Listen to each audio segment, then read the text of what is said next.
first-time home buyers and buying a home. But first, let's hit it.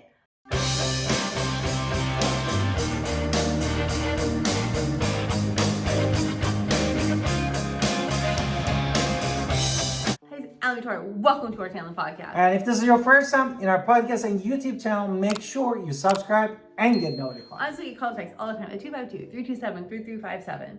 Now, I know this is going to sound like a general thing. Maybe you bought in 20 homes, maybe you bought in 5 homes, or maybe this is your first home. Exactly. We say a lot of these things a lot, but it's worth repeating because a lot of people might do this over and over again. So we get these calls every single day where people make these mistakes. And so we're giving you advice based on what we see every single day. Yes, and we recorded this video in 2023. You might listen to it or watching it later on. Therefore, the basic that we wanted to talk about first is getting pre-approved. That is the most important thing that you need to do first. Why? It's not that I would love to show you the best houses out there, right?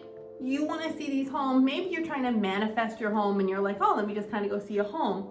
Well, I mean, honestly, that's kind of wasting of my time if I know that you don't want to work with me right now. And I know I'm all about manifestation, but let's not use other people in order to get people because that brings negative energy. So I would definitely say, number one thing, when you get pre-approved, you are talking about hard numbers of what you can and cannot afford. And that is super important. It means that we're not wasting our time. You're not wasting your time. Everybody's on the same page. We know what you're shopping for, and we are happy to shop with you. Which brings you to the next one. The next one, which is setting a realistic budget. Right, maybe you want that $1 million home, but your budget is $200,000, which is great. We're happy to talk about that $1 million home when you have made the income to get that $1 million home. We are not against it. I help people who buy condos, $100,000 homes, and $1 million homes. But having a realistic budget of what your income is going to qualify you for is super important. So we should stick to the budget as much as possible. Exactly. And sometimes you have a budget of $1 million, but you only want to spend $250,000. Totally fine. But know your budget and stick to it. The next one, understanding and researching the area that you wanted to purchase a home. I mean, that's why we did over 100 driving tours around the Greenville, Winterville area. So if you are not here, you could look at all of our videos just to kind of get a flavor of what subdivision you do like. And you should definitely research what it is you need to be near and what amenities you want in a community. Yeah, and if you are not interested in the HOA community, that is another thing that many of you might be interesting.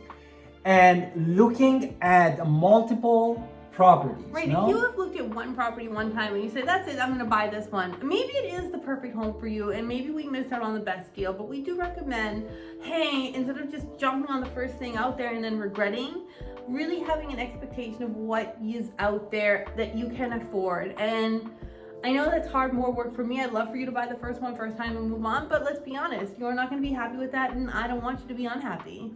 And it's better to say before that, really working with the real estate agent that is expert in the area. Yeah, absolutely. Me. Also, when you're going to buy, you're under contract. Yay, congratulations, we are under contract. Don't try to skip out on things that will help us later on. Home inspections are so important. They can identify problems. We can come up with solutions to the problem that makes you happy. Exactly. And the next one is being prepared to negotiate, no? 100%. When you're making an offer, maybe understanding if it's a buyer's market, a seller's market, and saying, if you come at me and say, I need closing costs for my home, I'm going to say, well, we can't look at the brand new houses that just hit the market, at least when we're filming this video, because the market is not there. That house is probably going to get multiple offers, and if that house is getting multiple offers, the chances of them picking you when you ask for closing costs are so minimal that it's a wasting of everybody's time. So be flexible and say you can afford the closing costs and you just don't want to. There's a problem there because they're going to take someone who is going to pay. And as my wife said, and that's the market scenario. It can change when you watch this video, so definitely call us. We'll talk about it. I love saving people money, I absolutely do. But it really does depend on the market. Getting familiar with the process of home buying, no? Yes. So everything in home buying is negotiable 100% of the time. Sellers have complications, buyers have complications. We are human beings and we are dealing with a major purchase. So no one person is saying, I'm not a corporation, we're not talking about a corporation, things happen.